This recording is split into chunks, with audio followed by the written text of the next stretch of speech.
On behalf of the Issam Faris Institute for Public Policy and International Affairs, I'd like to welcome you all here today. My name is Karim Makdisi. I'm the Associate Director of the Issam Faris Institute, as well as I teach as I'm an Associate Professor of International Politics here at AUB. We're very pleased today to have this panel discussion today on the question of the Special Tribunal for Lebanon. And I'm glad to see that there's a lot of interest here, especially among the students today. Just a couple of quick announcements before I introduce the panelists. The first is that there is, for those of you that want, there's a translator. There's a translation service for whoever wants for the translation from English into Arabic and vice versa. It's in the back, so please find your way there if you need it. Second of all, there's a sign-in sheet and an evaluation form that IFI members, staff members are passing around, and I think they're circulating. So please make sure that you sign up on those, please. This particular panel is a joint lecture between two of IFI's current projects. The first is a project on the UN in the Arab region. And it essentially studies the impact and role that the United Nations plays regionally here in the Arab region. And it started about a year and a half ago, and there will be plenty of events related to the role of the UN in this region, both from a research perspective and a policy perspective. And you can find more information on this on the IFI website, which we can pass to you later on. And the second project that's co-sponsoring this event is the Human Rights Project. The Human Rights Project at IFI is just recently initiated, and it's a joint project with Lund University in Sweden. And as part of the research project, it studies, the aim of this project is to study the discourse, practice, and dissemination of human rights in the Arab world. So both of these projects obviously have an interest in this panel, which deals not just with international law and the United Nations, but also, of course, the question of human rights, impunity, and criminality, and who is punished in the modern age. In February 2005, former Prime Minister Rafiq Hariri was assassinated in a horrific car bomb that also took the lives of 22 others. Who were either accompanying him or happened to be in the vicinity where the car bomb exploded. The UN immediately condemned this attack and set up an investigation. And in 2007, under both constitutional and political contestation here in Lebanon, the STL, the Special Tribunal for Lebanon, was created by the Security Council. The STL started functioning in The Hague in March of 2009, and as we all know, recently turned its attentions away from Syria to indicting 4 members from Hezbollah. The panel is addressing the question, does the Special Tribunal for Lebanon serve international justice, or is it more of a tool for international intervention? Clearly, this is a contentious question. I'm not sure we're necessarily going to get to the final answer here. So for those of you who are waiting, it's more likely to end in more questions and more debates rather than in a definitive answer, for sure. But I think we have two very interesting and distinguished panelists who are going to, I think, give us two quite different perspectives on the creation, evolution, and current role that the STL plays in Lebanon, and not just in Lebanon, but in the wider field of international law and criminal investigations. To my extreme left is Dr. Nidal Jurdi. And Dr. Jurdi is a lecturer in international law and organizations here in the Department of Political Studies at AUB. He obtained his PhD in international criminal law and human rights from the University College Cork in the Republic of Ireland. Previously, he's worked as a lecturer, university lecturer for human rights and international criminal law, and he actually worked in the ICC, International Criminal Court, as a law clerk in the Office of the Prosecutor, with main focus in Darfur and the Middle East. He's written a number of articles, and in particular, he's written a book entitled The International Criminal Court and National Courts, A Contentious Relation, and that was published by Ashgate Press in London in February 2011. Most recently, and that's relevant for this panel, he has an article that's forthcoming entitled Falling Between the Cracks, the Special Tribunal for Lebanon, Jurisdictional Gaps and Obstacles to Achieving Justice and Public Legitimacy. And that's forthcoming in the next month or two, I believe. It's finally, it is published, Mabruk. The question, so Dr. Jurdi is quite well published in the matters of international criminal law and specifically on the STL. The second speaker is Dr. Omar Nashabe. Dr. Nashabe is a columnist and the founder of the research unit at Al Akhbar newspaper and is the editor of the Akhbar's justice section. His PhD is in criminal justice from Walden University in Minnesota in the United States. He currently lectures at the LAU, the Lebanese American University, and serves as well as a consultant for the UN Office of Drugs and Crime. Dr. Nashabe was a former advisor to the Minister of Interior and Municipalities, and he's authored several, in fact numerous publications on criminal justice issues in Lebanon and in the region, including most recently the Lebanese Ministry of Justice's Guide for Early Release from Prison, which I recommend that you read. I think the executive summary is available. Dr. Nashabe's working paper recently completed a working paper for IFI, for the IFI International Affairs series, working paper series, entitled The Special Tribunal for Lebanon, Selective Justice and Questionable Standards, in fact with a question mark. And this will be forthcoming in the next couple of weeks, hopefully, and we will make an announcement of this and circulate it to all the lists. So again, please make sure that you've signed up on the appropriate lists here. I don't want to take too much more time because I know we're all here to listen to this panel. So what I would just like to ask is for each speaker to talk for around 20 to 25 minutes or so.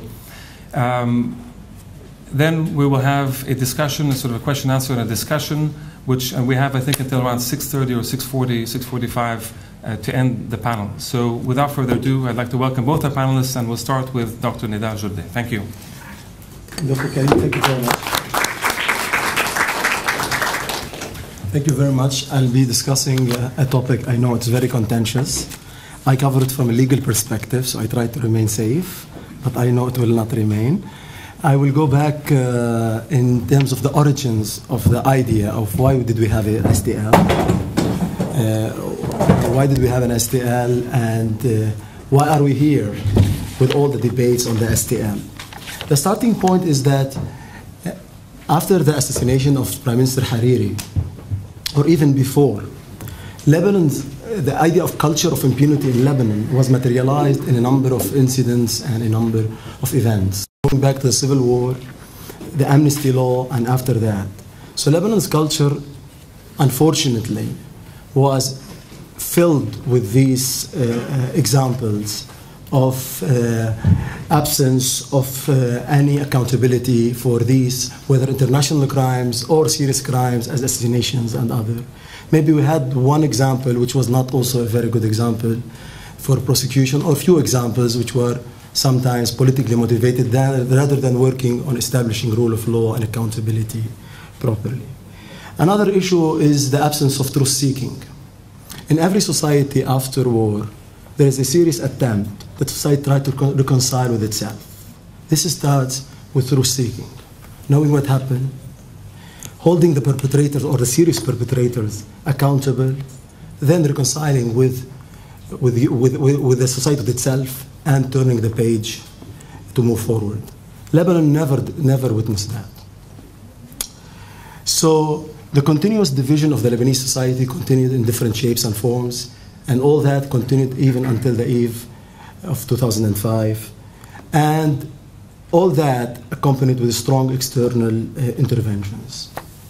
No need to talk more about, I think most of us are familiar with all these kind of interventions, regional and international. But with the assassination, legally speaking, what comes on our mind is prosecution, knowing who did the crime, bringing them to justice, and giving them a fair trial, and holding accountable who perpetrated the crime. But the natural judge in this scenario is the Lebanese judiciary, logically and more sense. But what was the condition of the Lebanese judiciary at that time? Two terms come to my mind and to our mind as legal scholars, especially that these terms have evolved in international criminal law, at least recently, from 1998 forward. It's the concept or the principle, or talking about the concept of inability, when the judicial system is unable to prosecute or to end impunity for serious crimes, for international crimes, and covering also domestic crimes. And the other aspect is unwillingness. The big question, was the Lebanese judiciary able to prosecute these crimes? It's a debate. It's a debate. But taking the past example, I would say it's very difficult. Taking that the culture of fear to prosecute was there, taking that I would talk about international interventions, and the country has its problems, serious problems. So this is one issue which is seriously was on the table. The other issue, was the judicial system unwilling, talking that it was not serious about prosecuting such a crime? Again, this could be speculations. But there were some grounds to indicate that at least there was a kind of negligence to take measures and to move properly on the crime. And at least this is what was mentioned in the first fact-finding mission report of Peter Fitzgerald, said that there are negligence and reckless on behalf of those who are of the law enforcement bodies and the judicial system. So putting that on the table meant, what are the alternatives? Now, the alternative in a suitable political medium, and I insist on the term suitable political medium, and this is not something unfamiliar to international criminal law. International criminal law is that body of law that, in terms of procedure and substance, respects the due process to a high standard, but in terms of the political momentum to create such ad hoc systems, at least for the ad hoc systems, you need a political suitability. You need a kind of consensus among certain powers to be able to move forward with any prosecutorial process on the international level. Definitely at that time it was suitable. So on that issue, putting this crime as a concern to international peace and security, considering it as a serious and grave crime, not in terms of quantitative gravity, but in terms of qualitative gravity. The ICC has a definition of what is gravity as a quantitative, but also elaborated on the concept of qualitative gravity, which is in process. So, is a crime that only kills 22 people yet may cause a civil war or a regional confrontation grave enough? Does it constitute a threat to peace and security? And what is a threat to peace and security? Again, threat to peace and security is an issue that is at the discretion of Security Council, as simple as it gets. No matter how we try to find a definition, Security Council has the competence. It's one of the few, if not the only, political body that has the competence of a court to define its parameters of its mandate, based on who defines a threat to peace and security. So taking that Lebanon situation, taking that the Lebanese government at that time sought the help and the assistance of the United Nations, the International Community Security Council, materialized in the Lebanese initial request, and putting that in place of a threat to peace and security, Security Council moved on the issue, putting it under threat to peace and security. So we see a number of resolutions under Chapter 7, indicating that. Some of them were not, but some of them were. The United Nations Commission of Inquiry, Independent International Commission of Inquiry, mandate was under Chapter 7.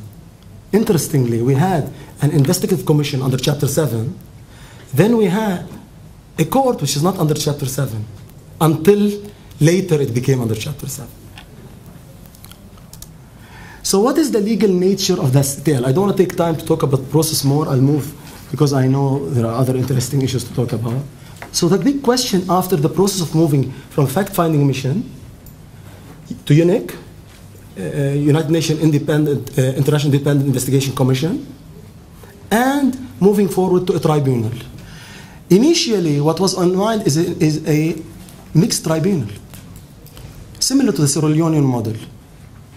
And if you look at the articles of the agreement, And the articles of the statute, many of them are copy-paste from different tribunals. Taken from the Sierra Leone model, some from the ICC, some from the ICTY, and some from the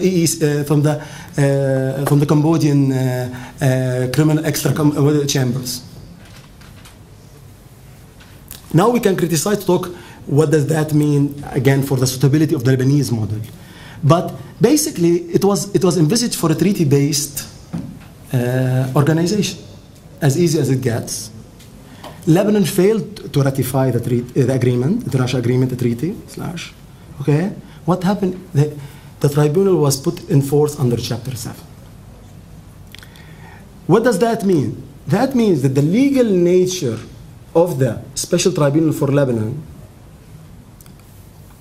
and here I have a different opinion than many scholars, it's a Chapter 7 international tribunal. It's not a treaty anymore. It lost its legal nature. Vienna Convention on the Law of Treaties and also international agreements are clear. The other one, they are clear. It doesn't fit there. The source of it is, so practically the International Tribunal already now have primacy over Lebanese law, over Lebanese court, but primacy not based on the agreement, because the agreement was giving already primacy to the STL over the Lebanese courts. Now we have a primacy based on Chapter 7, which is more stronger, and we can debate that. What are STL's contribution to international and Lebanese justice? I will talk about its contribution, but also I will talk about some shortages and challenges that faced such a tribunal. First contribution or sui generis situation or sui generis type of this tribunal is its subject matter jurisdiction. It's crime. This is the first internationalized, and I insist on that, court of international character adopting international procedures, yet prosecuting a domestic crime. We use the Lebanese definition, Article 314 of the Lebanese Penal Code. And that creates complexities. Because how can I apply modalities of responsibility in international criminal law that are attached to international crime to a domestic crime? This is also another challenge. But also this is an innovation. But building on that, and I will talk about that later, the definition, with its shortages, is now part of the statute of the court. But also, with the appeal chamber decision, with the landmark decision of February 16, 2011, the appeal chamber decision, this is one of the most important legal decisions, judicial decisions taken by a court since Tadic case, which practically defined international terrorism by the appeal chamber of the STL. Unfortunately, it went unnoticed in Lebanese dialogue, because Lebanon, most of the interest is about the political debate, how much the court can help me in my political debate against my opponent and vice versa. Another innovation, and it's not a lot, I mean, it was part of a process, is an independent defense office. Completely independent. Before we had that, but we had that under the registrar. So that also contributes a lot to the equality of arms, to the principle of equality of arms between the prosecutor and the defense. So this is an important contribution, an important consolidation to this principle in international criminal law and human rights. A third issue, not purely an innovation, is victims' participation in the proceedings. This is not something new. We had that in Article 68 of the ICC statute. We had that even more in the Cambodian chambers, because in the Cambodian chambers, we gave them the civil parties situation. That is, they have more rights than what we have in the STL, but still they have rights under Article 17 to present their views and concerns on that issue. STL includes more civil traits in its functions for various reasons, because the negotiators were also partly Lebanese and partly international. So Judge Riashi and Judge Shikri Sadr, who were negotiating, while I was writing one of the articles, I interviewed Judge Sadr, who was that, and he said, we tried our best to also incorporate what we knew about the law. So what we learned, we tried to put there. But also this doesn't give the full image of what's there, because civil law trades were already starting to penetrate international tribunals, because the origin of international tribunals was more based on common law system. Why? Not because of conspiracy theory, because by simple, when we had Nuremberg at the early days, Nuremberg was based on London agreement, and it was left for the American and the British to draft the statute, and not the French and the Soviets. So they brought their model with them. Their model is an Anglo-Saxon model. They copied the model. Because for professors, prominent professors like Professor Bassiouni, he favors, at least in terms of prosecution, a civil law trades. Why? Separate the investigation from prosecution. It's better for political pressure, if there is any. But at least it's better. We did not reach that yet, but we are moving on that forward. Victims' participation, as I indicated, a positive role for the judge more than before. So the inquisitorial model is getting inside, but I'm not meaning that the inquisitorial model is out. I'm only saying that more traits of the inquisitorial system are penetrating. Right to truth, this is another more bigger contribution STL can bring. This we can debate, but it is the first attempt, or serious legal attempt, at least to discover the truth and to at least to contribute something in terms of any attempt for transitional justice and international justice in Lebanon. On the long run, I still believe that the STL will contribute to ending impunity and contribution to the rule of law, despite the shortages I will be talking about in a few seconds. So in terms of, at least I'm going back to the crime of terrorism and its definition.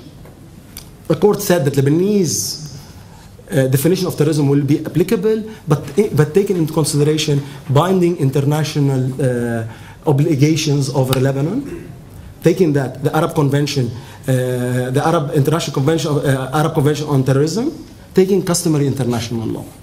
Now, in terms of legal terms, we can contest that, because also there's a principle of legality. How can we bring a customary norm to a criminal law? Although it's binding as international law, but we need to incorporate it anyway. But it is there, it's a good debate, it's a good discussion on that.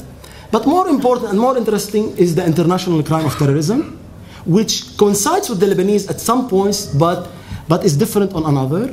So we talk about the intention to do to the crime, the general intention. We have the special intention to spread fear or fear among the population or to coerce an authority. This is something. To spread fear, we have it in Lebanese definition.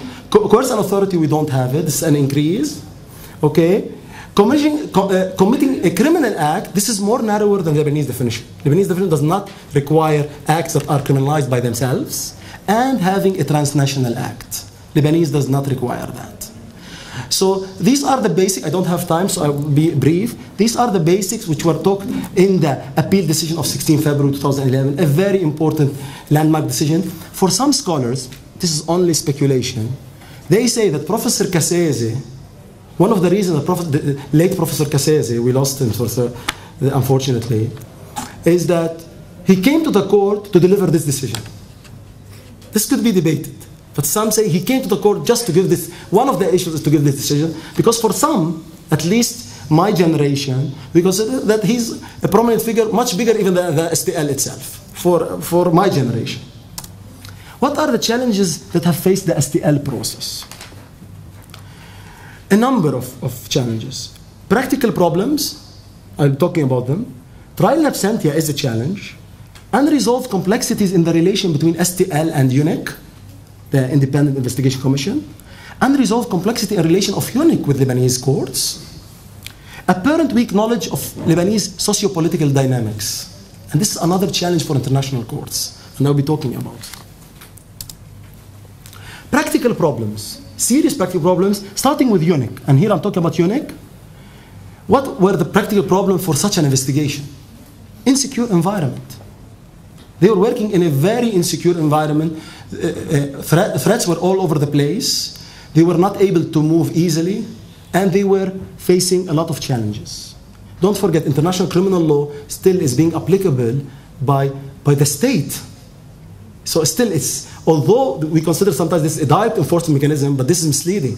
It's a direct enforcement mechanism, but still it's done through the state and cooperation of the state. So who's protecting them at the end? Lebanese internal security forces, Lebanese army and that. So they're depending on the local army and the local police.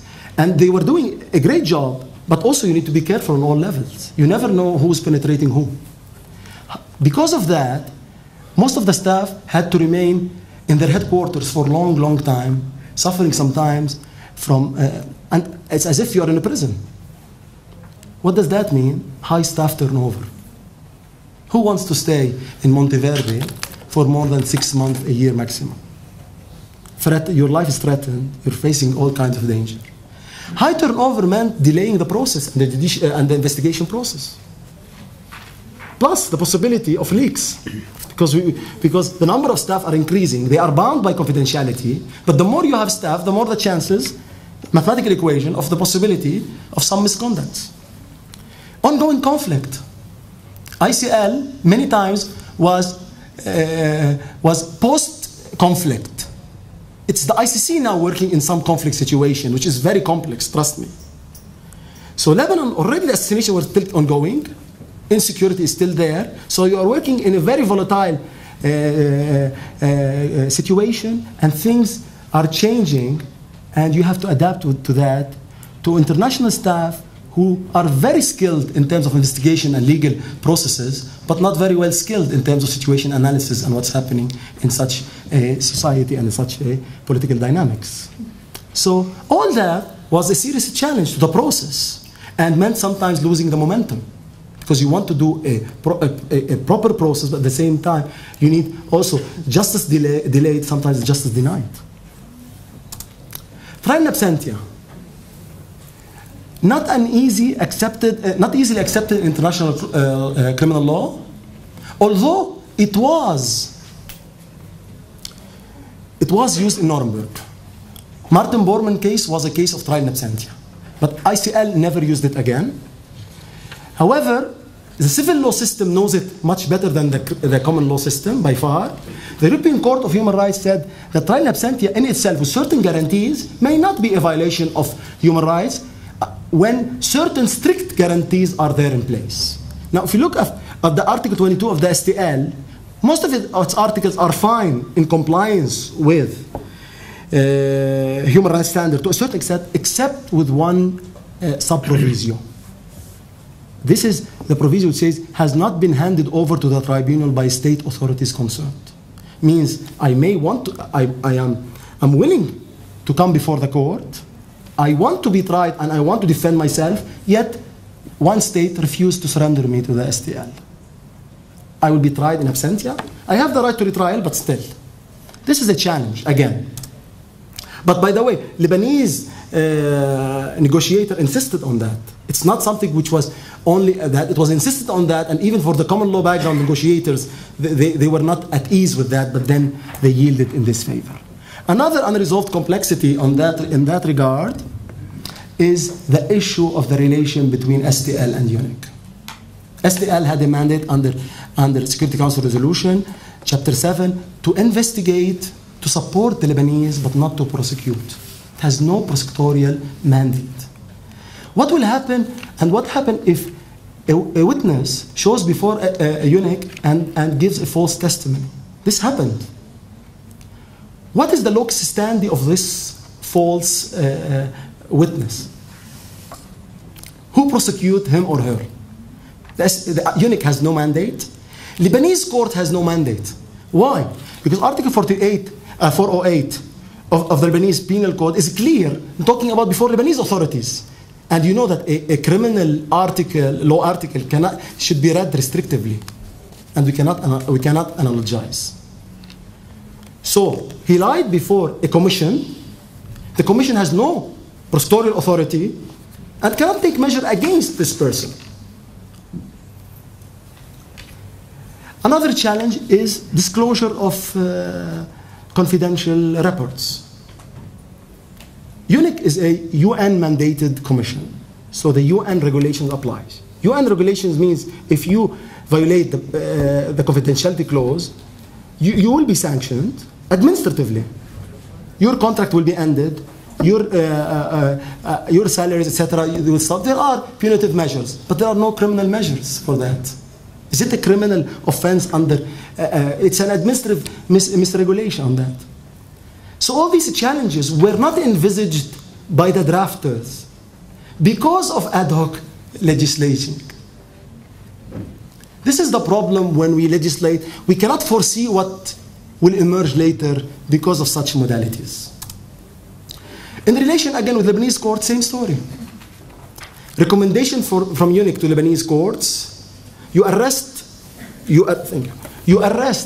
4 individuals under Article 108 of Lebanese procedural code. But under Article 108 in itself is a violation of human rights. But at the same time, who will be held responsible for that? Unfortunately, tough luck. There is a gap in Lebanese law, and this is the situation as it is. General Said is trying to have the files from the court. The court indicated that it has inherent jurisdiction to look at that. But however, even its rules of procedural evidence of the STL, which also criminalize such acts, but not retroactively. So starting from March 2009, no more, no less. Another challenge facing STL is outreach to regain credibility. The problem, as I mentioned, you have very brilliant and clever lawyers, but they may not be good in situation analysis, and they don't know the situation and affected community.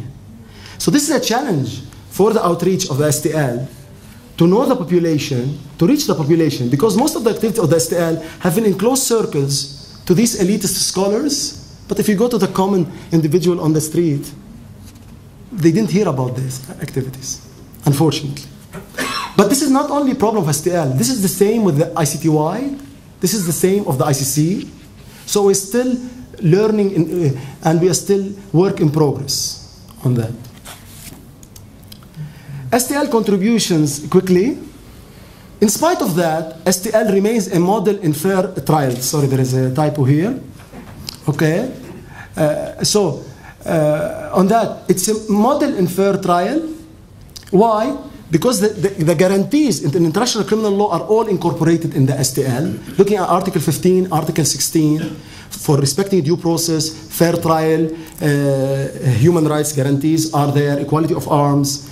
So all of these, all of what we had from the evolution of international criminal law since Nuremberg and moving to ad hoc tribunals, ICC, and others, many of them were incorporated in the STL statute. I believe that eventually it will contribute to ending impunity, and probably it could be a good lesson learned for Lebanon to stop a culture of impunity and try also to reconcile with the past through truth-seeking and accountability. Here I recall the words of Professor Kassezi, who said that if we don't work, we don't do mistakes. And this is a good challenge for the STL to work and to correct its mistakes, because practically on these issues, this is how we can learn, and also this will help our Lebanese society to move forward and try to reconcile with its torn situation. Thank you.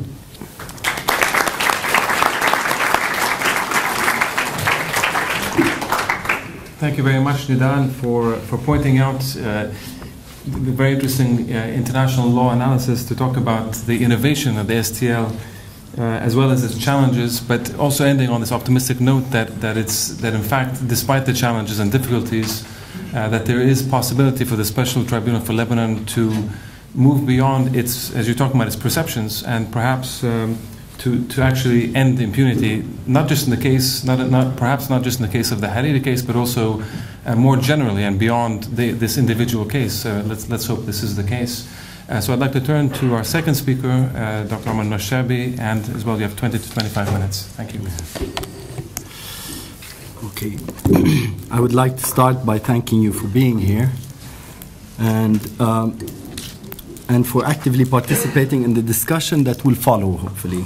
I also thank the Issam Faris Institute for inviting me to present a critical perspective on the Special Tribunal for Lebanon and to suggest remedies to the problems related to it. But before I present my perspective on the issue, I wish to make a couple of points.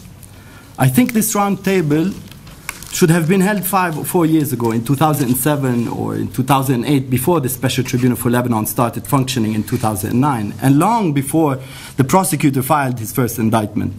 I published a number of articles, more than 42 articles in Al-Akhbar on the Special Tribunal for Lebanon during this period, raising some of the points that I will talk again about today. This is to say that the critical perspective I will present was not motivated or affected by the contents of the indictment.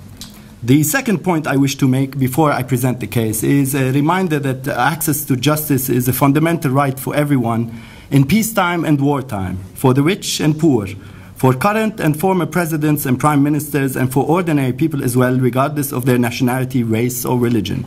Hundreds of thousands of Lebanese are deprived from access to proper justice because the Lebanese government failed to reform the local judicial institutions since the Ta'if Agreement. The Lebanese government also failed to ensure access to proper justice for all, even after Prime Minister Fuad Sanyura called for the establishment of an international tribunal in 2006. In fact, the efforts of the consecutive cabinets he headed and the efforts of the consecutive cabinets Prime Minister Saad Hariri headed to provide access to justice for the people by reforming the local judicial institutions were minimal. The main focus of the Lebanese authorities was and remains today on an international tribunal with a very limited judicial mandate. The title of this roundtable reads, The Special Tribunal for Lebanon, International Justice or International Intervention. The first thing that I thought about is that international justice is by itself a form of international intervention. When international justice mechanisms, such as the Special Tribunal for Lebanon, are granted jurisdiction by the UN Security Council to try those responsible for a crime that took place in any country, I think it would be fair to say that this represents some sort of international intervention in the affairs of that country. 3 categories of questions may then be raised.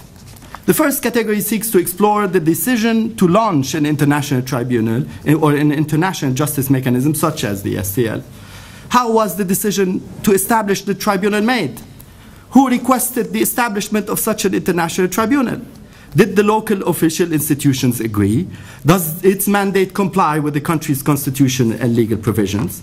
The second category of questions seeks to reveal the purpose and objectives of the Security Council members who voted for the establishment of the International Tribunal.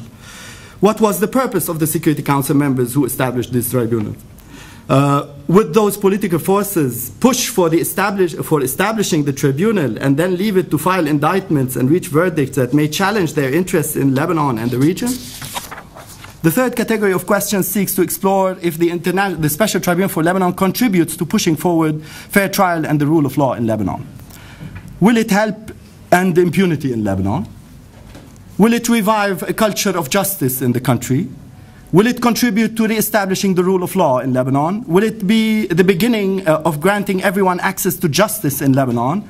Or is it just a one-time, one-case, heavily politicized, selective matter to serve the interests of international powers? I will attempt to provide answers to some of these questions by presenting 3 categories of structural and procedural problems of the international justice intervention in Lebanon since February 14, 2005. I will also briefly suggest solutions to these problems. The first category, the problems of selective justice locally and in the UN Security Council, or what could be also called the politics of selective justice. Political assassinations are not new to Lebanon. Riyad al-Saleh, the first post-independence prime minister, was assassinated in 1951. This was followed by a series of assassinations targeting politicians, journalists, religious leaders. In 1978, Imam Musa al-Sadr disappeared with 2 companions, journalists Abbas Badruddin and Sheikh Muhammad Yaqub, while they were in Libya. President-elect Bashir Jmail was assassinated in 1982, and President René Mawad assassinated on Independence Day 1989, while an attempt was made on the life of former President Kamil Sham'oun back in 1980. Prime Minister Rashid Karami was assassinated in 1987, and an attempt was made on the life of another Prime Minister, Salim al-Hos, in 1984. Several religious leaders were assassinated, while foreign diplomats, including American ambassador, French, Iraqi, and Jordanian diplomats, and the president of the American University of Beirut were all murdered.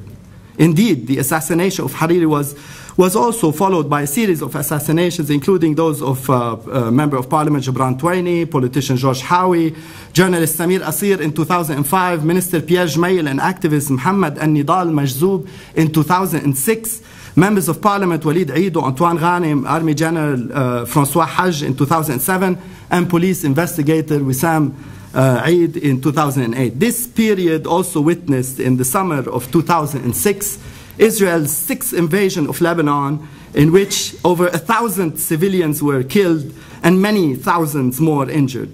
All of these assassinations and numerous other serious crimes committed in Lebanon since 1975 have either gone unresolved, unpunished, or were whitewashed by amnesty laws and international silence. This appalling record does not, in of itself, make the assassination of Hariri less deserving of proper investigation and fair punishment for the perpetrators. But the legal and moral basis for pursuing justice in the Hariri case, while refraining from doing so in many of these other cases, is not a coincidence and is thus seriously problematic, and it reflects the politics of selective justice. The STL jurisdiction, after all, is explicitly limited to the Hariri assassination and other related assassinations. This selective approach to access to justice may be analyzed on two levels. On the international level, where the UN Security Council, and I could mention also the case of the assassination of former Prime Minister of Pakistan, Benazir Bhutto, where the reaction was totally different than the reaction following the assassination of former Prime Minister Hariri, although there are many similarities in the two cases. Anyway, on the international level, where the UN Security Council used double standards in reacting to mass murder, atrocities, and political assassinations in Lebanon and elsewhere, unlike previous international tribunals such as the International Criminal Tribunal for former Yugoslavia and the International Criminal Tribunal for Rwanda that were established to try massive violations of international law, the primary mandate of the STL relates to a single attack with only the possibility of trying selected others. Overall, the mandate of the STL is by far the narrowest of any other international tribunal to date. The time frame of the STL mandate was itself highly selective and politicized. A UN official participating in the negotiations to establish the STL indicated that its jurisdictional limitations were included in its mandate at the behest of the United States to ensure that the tribunal could not take jurisdiction over the conduct of Israeli forces during the 2006 conflict between Israel and Lebanon. On the local level, families of thousands of persons who disappeared during the war in Lebanon questioned the creation of the STL to investigate the killings of a few elites with no serious investigations into the fate of their relatives. In fact, the establishment of the STL is viewed by many in Lebanon more motivated by politics and by the desire to pursue justice than by the desire to pursue justice or confront a broader culture of impunity. Also on the local level, amnesty laws and particular pardons were granted in previous assassinations of similar gravity.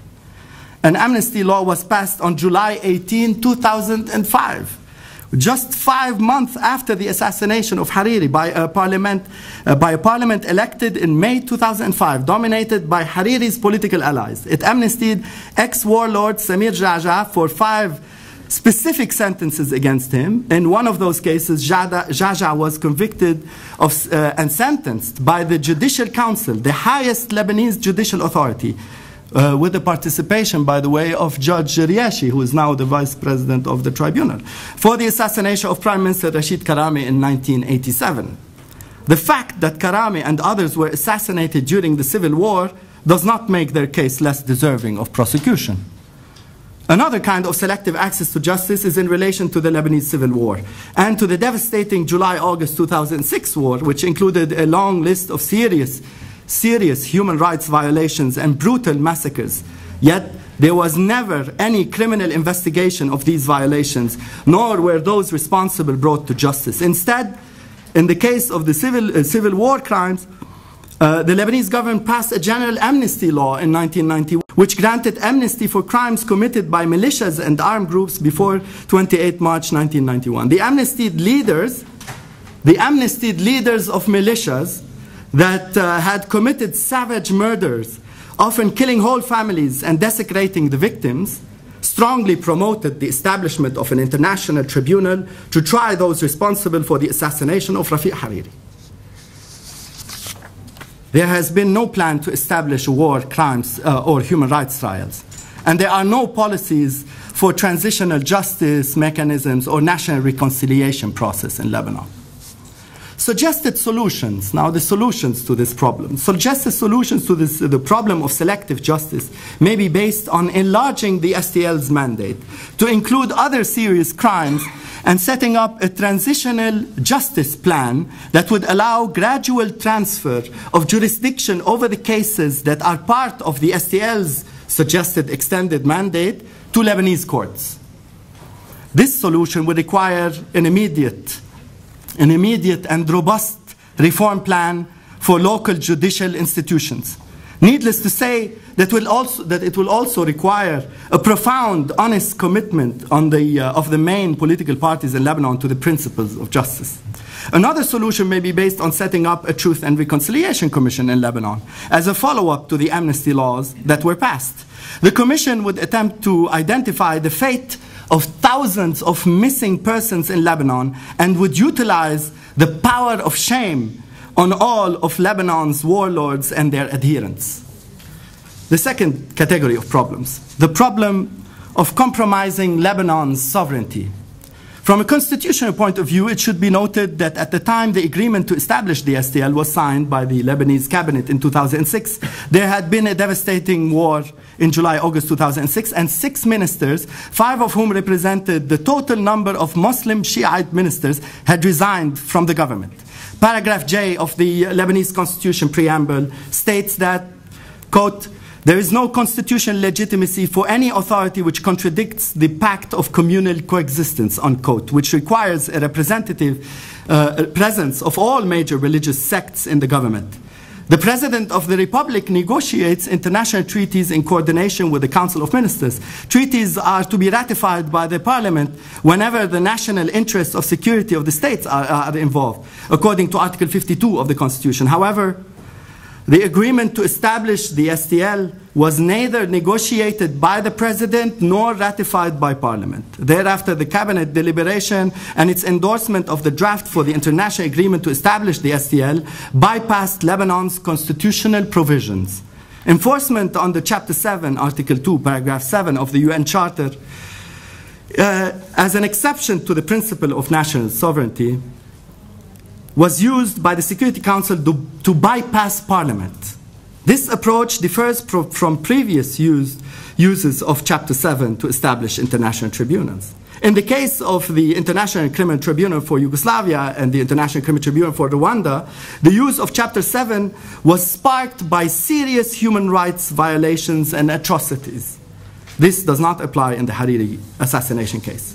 Lebanon was not suffering from human rights violations that necessitate international intervention, and its parliament did not agree to permit such intervention in its internal affairs. However, it was argued that the United States, which has the strongest influence in the Security Council, politicized the judicial process by pursuing for the establishment of the STL under Chapter 7. From a political perspective, the UN decision to impose the STL on Lebanon in the absence of consensus may be perceived as an extension of United States foreign policy, as the US President George W. Bush administration pushed for the tribunal as part of its wider strategy to pressure Syria to abandon its alleged support for extremist groups across the region. France and the US also viewed the STL as an important tool to rid Lebanon of Syrian influence. However, the Security Council failed to compel its own members to cooperate with the STL. President Antonio Cassese admitted in February 2011 that, quote, "In the absence of binding UN Security Council resolutions to enforce cooperation, due to the peculiar legal position of the Special Tribunal, no solid legal framework has therefore been established for cooperation with states other than Lebanon. He also, unquote, he also explained that, quote, various states, unquote, refused to sign a cooperation agreement with the STL because of, quote, domestic difficulties, unquote. Instead, these states have offered to cooperate, quote, informally and on a case-by-case basis, unquote. This provides opportunities for selective cooperation based on political interests of these states, and points that what applies to bypassing Lebanon's constitution may not apply to other members of the United Nations. Another breach of sovereignty is related to the unlimited access of international investigators to Lebanese official records. In 2009, the Beirut office of the Special Tribunal for Lebanon's prosecutor reportedly asked the Lebanese Ministry of Interior to provide an unlimited number of fingerprints of Lebanese citizens. Belmar's office also requested access to Lebanese civil status records, university student records, and the database of Vehicle Registration Authority. International investigators further requested access to the records of telecommunication services. Telecommunications Minister Sharb al-Nahas, then Telecommunication Minister, told Speaker Nabih Berri on March 1, 2011 that, quote, Belmar had requested comprehensive information about telephone conversations among the Lebanese, including ministers and lawmakers, and that this violates the public freedom and eavesdropping law. Suggested solutions. Suggested solutions to the problems of compromised sovereignty may include forwarding the agreement that set up the STL to the Lebanese parliament immediately, so that the Parliamentary Law and Administration Committee can provide remarks and then submit it to the General Assembly for endorsement. Although this process may be tedious and time-consuming, it will contribute to local ownership of the international judicial mechanism and to reaching the much-needed local consensus on the STL as a reliable judicial institution. The third and last category of problems, the problem of questionable standards. Sorry, just going to take.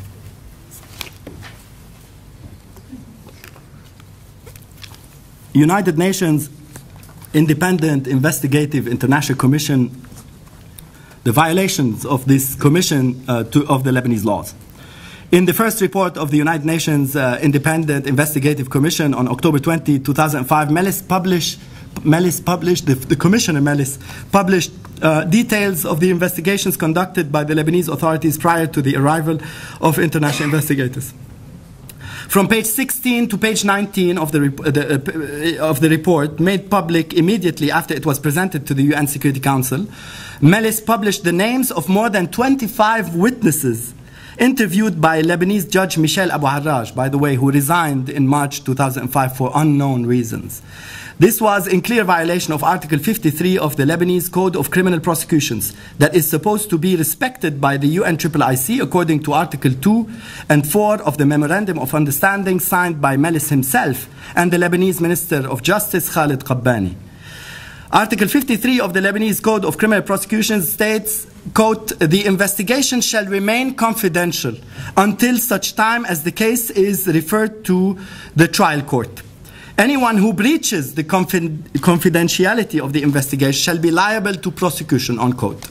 Moreover, Melis published statements of witnesses who gave testimony to the Commission and to the Lebanese authorities before a witness protection program was functional. Among the statements published on page 12 is the statement of witness Jabran Twaini on June 25, 2005. The witness was assassinated on December 12 of the same year. Melis was not held accountable for failing to ensure his security as a witness.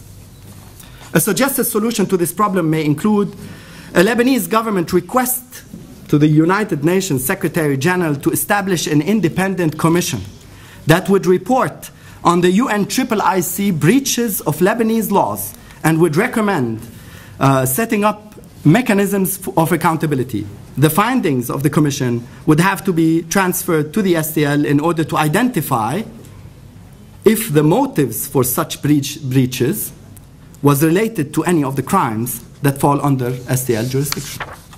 Breaches of confidentiality, I will skip that because I only have 2 minutes. Ethical standards, I'll skip that too. Questionable evidence, you can actually have access to this if you want after the lecture, or I'll try to... It will be in the working paper. Yeah, it will be in the working paper also. So many of the points here, however, the solutions will have to be also added. A questionable evidence, I just want to point that briefly, and then the selection of staff, and to end with the indictment. If I can take 1 extra minute, if you don't mind. As for the evidence used in the indictment, it stresses mainly on telecommunication data. However, the Telecommunication Committee at the Lebanese Parliament held a press conference during which it stressed that the circumstantial evidence presented by Prosecutor Belmar, which is backed by cell phone data, was unreliable. Several telecom experts present at the conference showed a presentation of Lebanon's telecommunication system and presented several hypothetical cases in which data connected to cell towers and mobile phones could be altered by Israeli intelligence. Quote, Israel's infiltration of the sector has made the cell phone data in the indictment lose all of its credibility, unquote, said Dr. Imad Hubballah, the head of the Telecommunication Regulatory Authority. According to Hubballah, 3 Hezbollah members previously suspected of spying for foreign intelligence services were proved innocent after an investigation carried out by Lebanese Army intelligence. Quote, it was found that their phones were rigged by Israeli intelligence, unquote. The solution to this matter may be that the detailed reports of the Lebanese Ministry of Telecommunication and the reports of the Parliamentary Telecommunication Commission and other technical reports would be transferred by the Lebanese prosecutor to the pretrial judge. The Lebanese judicial would also have to include the details of the case Hubballah pointed to. The case for impunity for arbitrary detention, I think, was mentioned by my colleague. The Lebanese officers incarcerated for almost 4 years have so far been denied access to justice with regard to the persons responsible for their arbitrary detention. In one example, the Office of the Prosecutor continues to create obstacles to giving Jamil al-Sayyid access to some of the documents in his possession.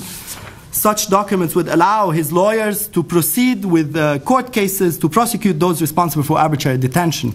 A suggested solution to this would be to simply allow any person who has been subject to arbitrary detention, and it is labeled arbitrary detention by a special group on arbitrary detention that met under the Human Rights Council in Geneva. It's not my label. This is a matter of principle. And the STL should not be an obstacle to access of information that may be used by other independent courts. The Lebanese cabinet should make this clear in an official correspondence to the president of the STL and to the United Nations Secretary General and the United Nations Security Council. Inadequate wording of the indictment, it's the last remark in this section. The wording of parts of the indictment may be interpreted as politically motivated and therefore lacking impartiality. An example of this bias appears in paragraph 59, where Belmar states that, quote, all 4 accused are supporters of Hezbollah, which is a political and military organization in Lebanon. In the past, the military wing of Hezbollah has been implicated in terrorist acts, unquote.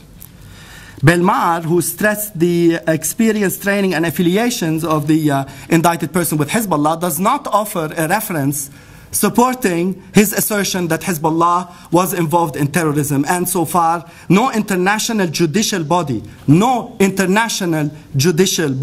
has issued a decision describing Hezbollah as a terrorist organization. In fact, there is no international consensus surrounding Hezbollah or its military wings' terrorism status, quote unquote.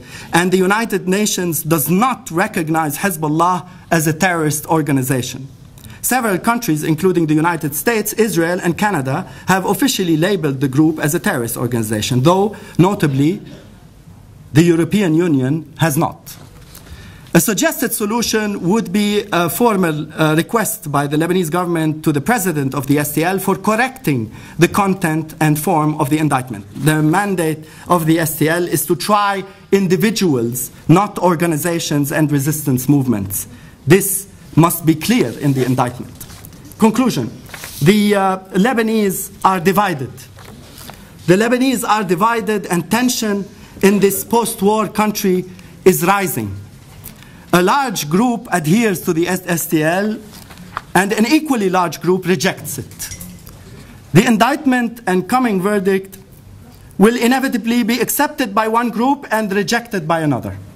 However, the fact that no one openly rejects justice represents an opportunity to seek consensus, which is the most relevant remedy I can think of. Consensus should be based on the strict adherence to the highest international standards of criminal justice by which the STL should function according to the United Nations Security Council Resolution 1757. And in order to ensure that the STL abides by these standards, a special higher commission composed of Lebanese and international judges should be formed and would be assigned to monitor the STL and report periodically back to the Lebanese government and parliament and to the United Nations Secretary General and the United Nations Security Council. International interference may then honestly contribute to justice through an international justice mechanism that Lebanese trust regardless of its findings. Thank you.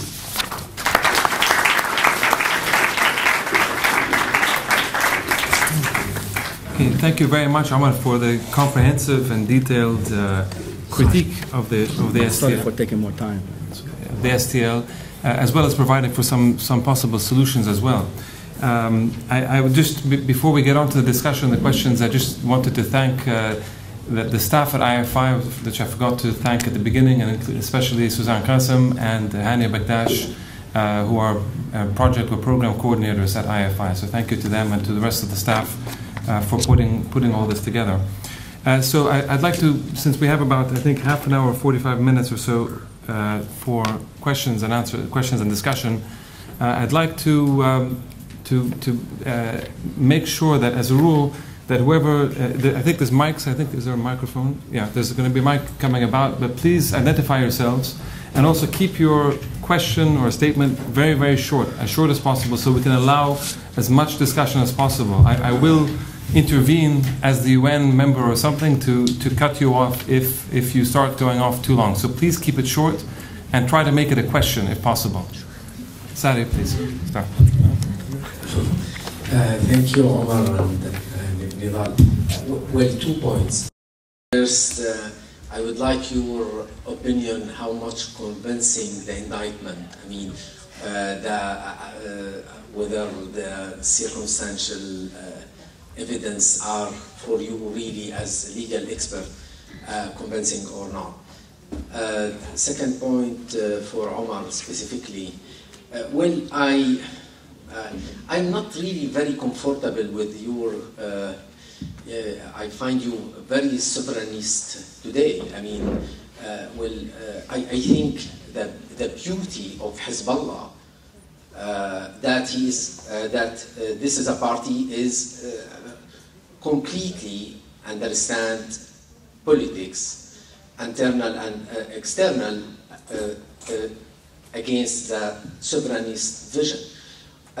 I went through newspapers. I saw how much the Arab world applauds for the NATO strike to ex-Yugoslavia, to support the Muslim Bosniak. And we ask solidarity for the Palestinian people, and to one day dreaming strike against Israel. So I think this version of I mean, not accepting the international courts, even not as the least evil. I mean, for me, it's really not comfortable.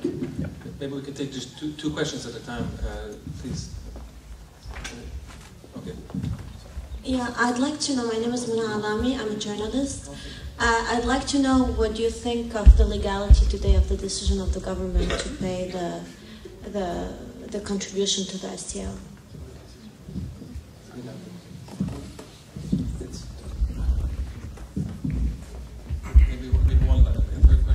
All right, my name is Hussein Khalil. I'm a student of political science at AUB. And Dr. Jurdi, you mentioned that the STL would contribute, at least legally, to ending this culture of impunity in Lebanon. But do you believe, okay, legally speaking it makes sense, but do you really believe that it would just completely destroy the 21 years of hyper-amnesia that the Lebanese culture has been living?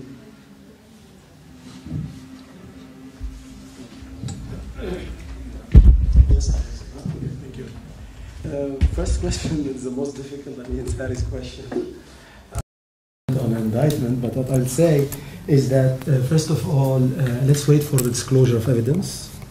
So still there is a time when the prosecutor has to disclose all his evidence to the defense, because it could be also that at this point he's protecting witnesses, so we don't know exactly what is being disclosed and what's not. This is one thing, and the second thing is that what I care is not the indictment. What I care is the verdict at the end and the process. So beyond reasonable doubt to convict is the threshold. So let's wait and see. I would say, and this also will answer other questions a little bit, is that let's watch the process. Let's be neutral, not in the sense of what we think. Let's give it a shot, just to look at it, see is it a legal process properly being moving forward or not. And we see it will be transparent. We'll see it on TVs with exceptions, with certain exceptions, just to protect witnesses and victims. Let's give it the benefit of the doubt, just that, and wait. For the other, I think the legality, I'll leave it to Omar, Dr. Omar. Do you believe? No, STL will not create miracles. But STL is one important step in this process. STL is a good start. If we can't do it, let somebody teach us how to do it, and let's learn a lesson. That can help. Thank you. And just maybe a follow-up, Nidal, on this, just to continue the discussion. Can you just clarify, would you say that if the process itself takes a number of years, and we end up with perhaps a conflict here, another civil war, something as a result of the process of the STL, would this be something that, both in Lebanon and in other cases, do you think that this is something which would be justified? Or not? Or where's the threshold between... Karim, that's a very, very important question. And this is the dilemma we always see in the conflict zones. It's the issue of peace versus justice. It's exactly, when do we want justice, and it just causes peace and stability. On the short run, it could be, but we cannot compromise that. If we open this Pandora box, will never end. We cannot compromise justice, claiming that always we are fearing instability, because always perpetrators will use this and will hijack that through this process. Will always say, give me amnesty or I will never stop war. Do that. No. You need to break this vicious circle. We've seen it in Africa, we've seen it everywhere, we've seen it in different places. It's still there. Sorry. Okay, for if the indictment was convincing, well, I have to say that I have tried to compare the indictment to other indictments by other international tribunals, and I realized that this indictment includes more information that was unnecessary to mention. I realized that he didn't have to mention the source of the evidence that he used that he had on. He didn't have to mention that, and he later claims by some sources within the tribunal that it was only partially mentioned. And no, he mentioned only part of what he relied on. He will have more surprises later when the trial will start. Well, yes, of course he would. I mean, an indictment is not supposed to include the evidence in other tribunals. It's supposed to be reviewed by the pretrial judge on a prima facie basis. That means he just reviews that all the requirements are there. He doesn't double check if the evidence is reliable or not. So I think it's a bit difficult, yet there's just this note that it includes more information than what it's supposed to include. And that raises additional questions on the political function of that, filing such a tribunal and then leaking it to the media 1 year before, and then leaking it to the media and to not just to media, actually leaking it to politicians. As I didn't have the chance to talk about this, but the indictment apparently was leaked to the Prime Minister Hariri, the son of the main victim, who actually presented it to some political parties for political negotiations, or at least so is what was reported to have been the case. So the whole process seems a bit dubious. A principle of justice is that the investigation is supposed to be confidential, whereas the actual process within the court is public. That's the main principle, and that principle was not respected in this case. Now, when it comes to, so we'll wait and see, he can still withdraw the indictment. By the way, the STL mandate allows, and the rules of procedures and evidence allow the prosecutor to withdraw the indictment at any point, or to amend the indictment if he has the approval of the first judge. Not the pre-trial judge, the court, the chamber. If we move the first, trial yes, yeah, because it actually moved there. I didn't fully understand the point that you made about sovereignty, but I'm sure we'll be able to discuss that issue when it comes to sovereignty. I think it was a remark rather than a question. I'll move to the legality of the decision by Prime Minister Miqati, and I just read and heard some of the information last night and this morning, and I think that the Resolution 1757 does not actually state that the money should come from, does not state the details of where the money comes from. It should come from the Lebanese government. And I think it was transferred from an account that is the Lebanese government account. So I don't see where the problem is. I think this was an internal political dynamics. Of course, it will. There will be various opinions tomorrow in the papers, and people would criticize it. And I heard that the 14th March already criticized the way this was done. However, from a legal perspective, I think that it does not violate Resolution 1757. Thank you. We're going to go this way. I have 2 more questions, then we'll come back this way. So, Mr. Jurdi, sorry, my name is Tariq. I'm a teacher here at the AUB. You mentioned that we should wait to see how the process unfolds, to see justice being done. Do you not think that a system created by a vampire for the adjudication of justice for the spilling of blood is tainted and corrupted from the first cross?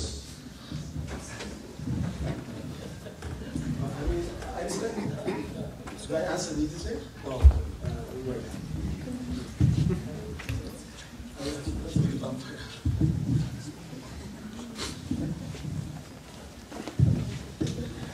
Hi, my name is Nick, and I'm a student here of political science. I wonder, for Annette, your opinion from both of you on the question of cui bono, who benefited, or who could have benefited from the assassination of Hariri. And I'm not necessarily not looking for your opinion, or anyway, everyone has their conspiracy theories, or everyone has their theory on why he was killed. But I guess the question is, what is the STL doing to address that? Because so far all I see is that the STL has indicted 4 persons who happen to be associated with Hezbollah, but has not begun to establish any motive for the killing of Hariri. And I think that, in terms of justice, is just as important as establishing who the actual killers were.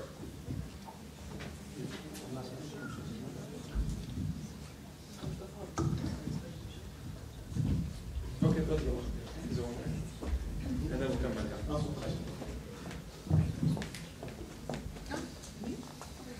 No, it's not, and then the next one. I have 2 related questions. If it were up to you, after the assassination of Prime Minister Hariri, my name is Abdullah Salam, I'm a Harvard philosopher.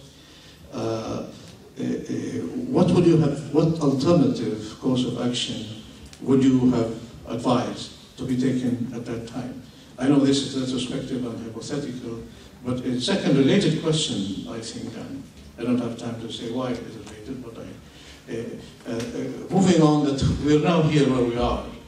What would you recommend that should be done specifically in regard to this fait accompli? This court is taking place, and the answer is not what others around us, and there are too many of them all over the world who have their fingers. We as Lebanese, we were divided then, we're equally divided now. I know this is a difficult question, but this is, I think, a question that needs to be addressed. What would you recommend be done at this point? Thank you.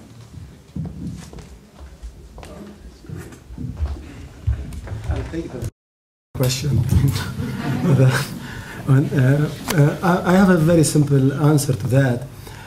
Definitely we can criticize a lot the Security Council.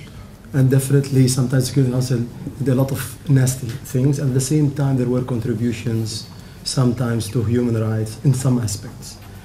The Security Council, STL was established by the Security Council, and I insist that, again, that the agreement, the international agreement, does not exist anymore. Only it's a draft.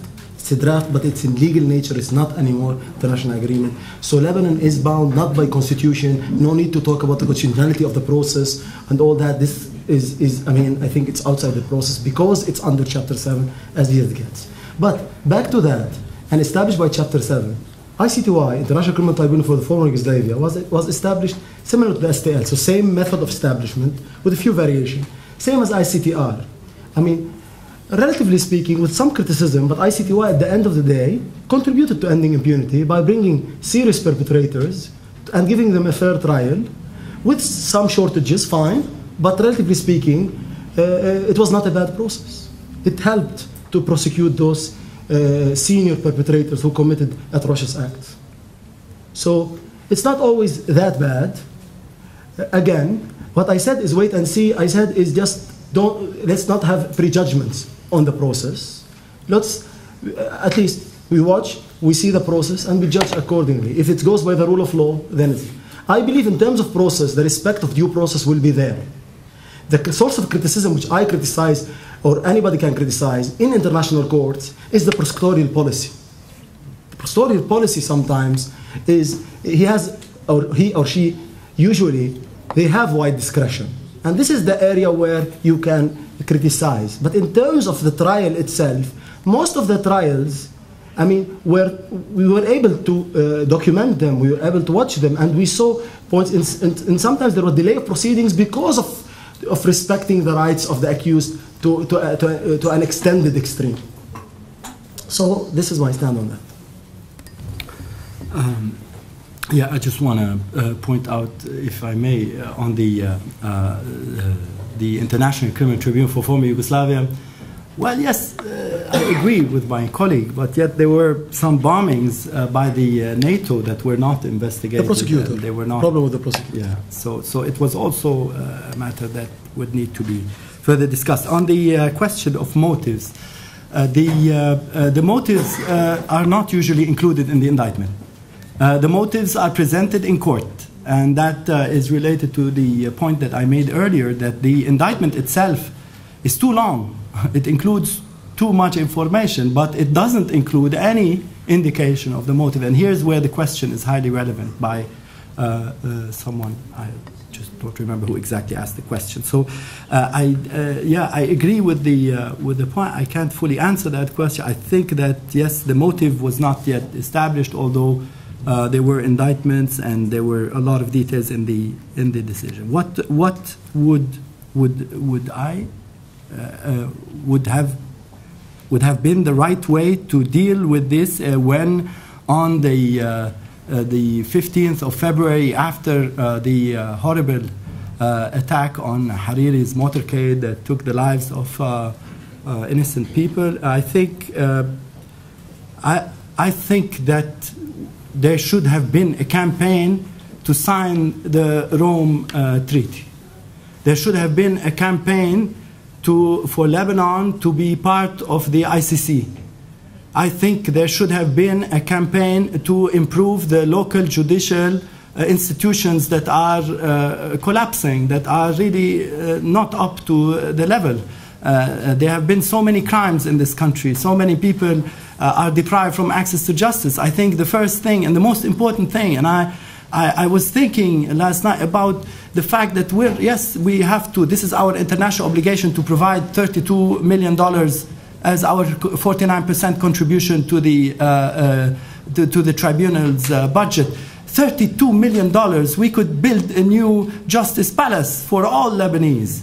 I think, but yes, I am with the country. This is our legal obligation. Yet at the same time, could we not allocate some money to rebuild a justice palace that would serve everybody, not a selected few or an elite? That is what I think can be done. That is, I think, is never too late to do it today with the fait accompli that you just talked about. I think that there is a chance today to rebuild these institutions, and I think there are ways to do it, and we have the human capacity. It's there. We have people who are highly experienced, not to say that they weren't there in the past, not to say that the former ministers of justice, and I think we have a former Minister of Justice with us today who tried really hard in the 90s to rebuild the institutions, but there were some serious obstacles. Let's put these obstacles on the table and discuss these obstacles and remove the obstacles and make sure that the judicial is able to provide the services to the people. People should have access to independent justice. That's what I think can be done. Thank you. There's 3 questions here, and then we're going to do one last round. There's your wife, and then you. Rightly so.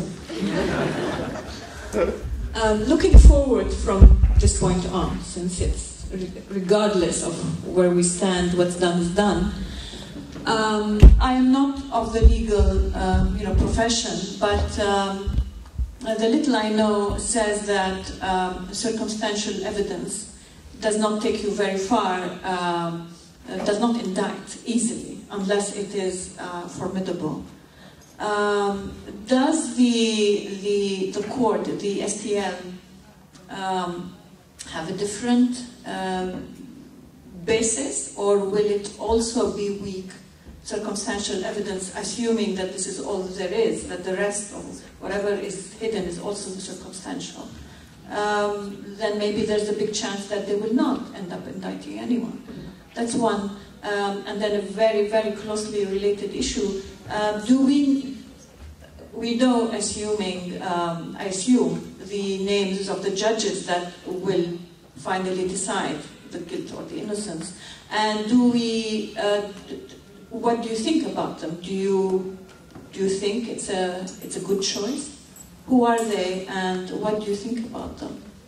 Do you trust them to make the right decisions? Thank you. I counted about 6 questions there.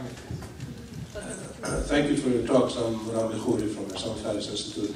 2 questions. Do we expect more indictments, or are these only the 4?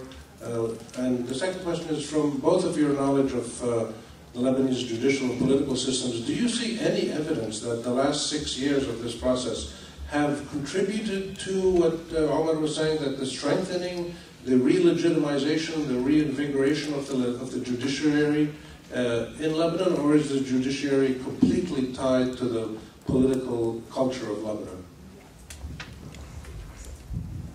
Thank you. My name is Maha Azar. I work here at AUB. I just have a question about the term of the STL. Is it unlimited? I mean, how many more years do we have to pay the $32 million? And legally, can Lebanon say, I want a deadline, I don't want to keep on paying forever and ever? The circumstantial evidence to make the audience enjoy what and have some additional information. One of the indictees is Abbas Badruddin, Mustafa Badruddin. Mustafa Badruddin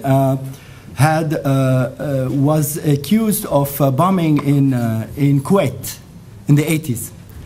And I realized that I asked this question because I realized that all the reports of the UNIIC said the size of the IED, the improvised explosive device, is between 1,200 and 1,800 kilograms, or equivalent of TNT, whereas in the indictment it was 2,500. That's almost double.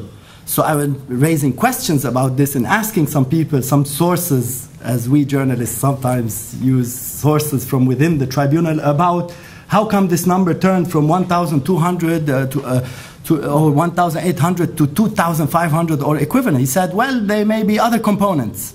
And here, perhaps the bombings that took place in Kuwait, where Mustafa Badruddin was accused of doing these bombings, he had a specific method of including some sort of gas, some sort of, I don't know, compressed gas with the actual bomb, the IED.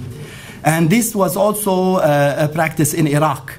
And so therefore, as an example of this kind of circumstantial evidence, he would say, well, this same type of method is used with the IED, and therefore he thinks that this is sufficient with other elements of telecommunication to actually indict the person and have him, appear in court. First of all, I just want to say that the indictment, the court will not start until not today.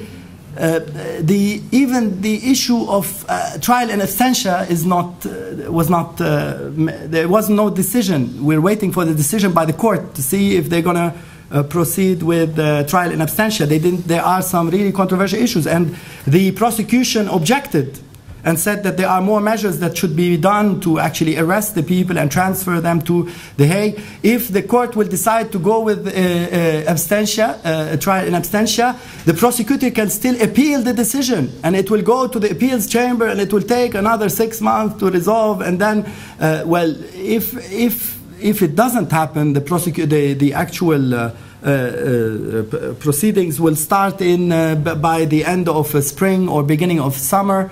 And that is if, and this is related to Ms. Azar's question, if the tribunal, if we expect that it will be extended, but the tribunal will have to be extended every 3 years. So therefore, the mandate of the tribunal expires on the 28th of February 2012. So, the decision to extend is made by the Secretary General of the United Nations in consultation with the Lebanese authorities, the Lebanese government. So that's a decision that will have to be made. In fact, on this issue, there's also a remark that needs to be pointed, that in the project for the budget for Lebanon, there is a line for the budget of the tribunal in 2012-2013, although the decision was not made yet. So I think that perhaps Minister Safadi made a little mistake here that needs to be reviewed, because this is like, bypassing the Secretary General and the Lebanese government when he actually puts a line like that before it's extended. To go back to the point of circumstantial evidence, I think that, yes, it is difficult. However, there are some suspicions.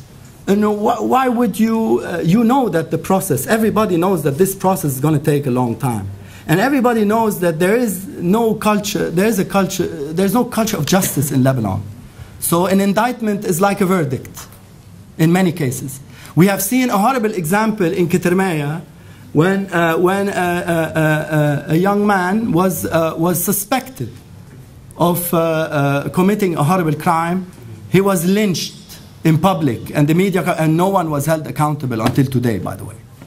So how do you deal with this? I mean, I'm taking these examples and seeing if you could actually employ the indictment for political purposes. It's a question.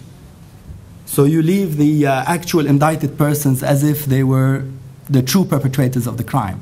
Although they are innocent, they are Mustafa Badruddin and the Salim Ayyash and Hassan Sabra are innocent until proven guilty by a court of law. But what has appeared in the media incriminating them, showing that they are criminals, is a violation of their fundamental rights, even if they don't cooperate with the tribunal.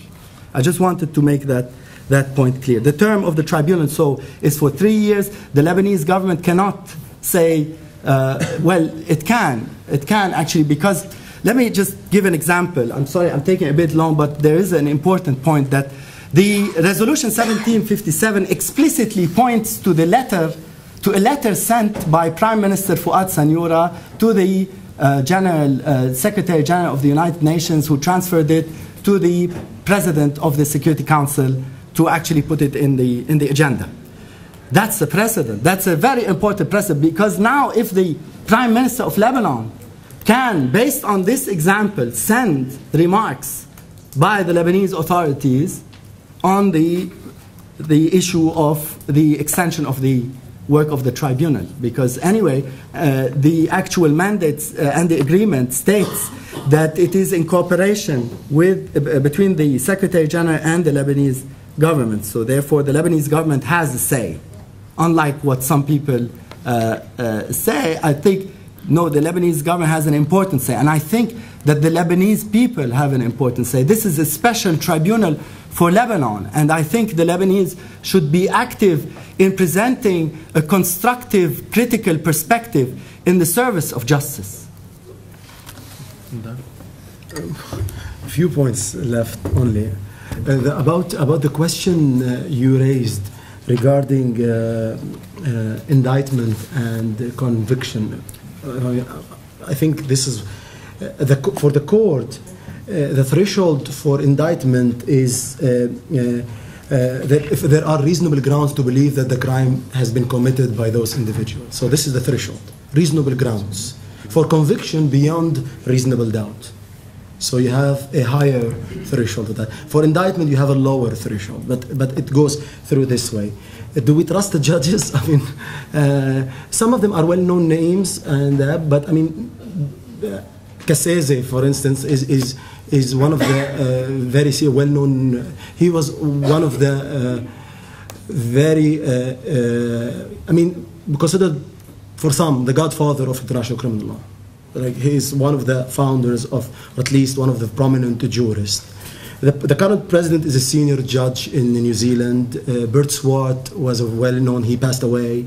He was a well-known judge and a professor in the University of Amsterdam with extensive publications. So they come from judicial systems that are well respected. But again, I'm not in a position to judge how they're gonna that. And you have Lebanese judges, which already the audience knows them quite well on that. So on this issue, this is what on what you indicated is that regarding political interventions, I think still the judiciary is still facing the same problems. Hopefully we're talking about a longer, the legacy later. Let's see if the process will lead to that. I'm not saying this is guaranteed, but I say it's a good chance. It's an important chance in Lebanon's history to try to benefit from that if possible, and try to learn the lesson from the process, from the judicial process, aside from the political. So it could be, but it's not a guaranteed. I mean, how the Lebanese community and Lebanese system will benefit or not benefit from the process, we need to wait. I have only one thing to add, is that Security Council can extend the mandate of the tribunal as it put in place 1757. It can do the same, and I think this will happen. 3 years clearly they're not enough. No, clearly it will take another. I don't know, but I mean, with the trial and the appeal, it will take even a few more years. The Security Council, that is. Security Council. Yeah, yes. And the Security Council will have to approve the recommendation by the Secretary General of the United Nations. That's what in the agreement. But I think that in the Security Council, that means that the Security Council is not one voice. This is a political, political agreements that can take place, and this has nothing to do with justice. Okay, thank you. I think we've reached the end of our time here. I'd just like to thank very much both speakers, Nidal Jurdi and Omar Nashabe, for the very stimulating discussion on this, not just the Special Tribunal for Lebanon, but of course touching on matters of international law and the importance of connecting international law with the problems and challenges within a certain country like Lebanon. I invite you all to continue to follow our news at the Issam Fares Institute. We'll be having another lecture series coming up, both in the Human Rights Project and for the UN in the Middle East project. So please make sure that you sign up on our list if you're interested in these kinds of topics, and as well, of course, Omar Nashabe's working paper which touches on much of his own lecture here, we will post on the website very, very soon, and hopefully get also Nidal's journal paper. We'll find a way to put this online as well. So thank you very much, and thank you to the speakers.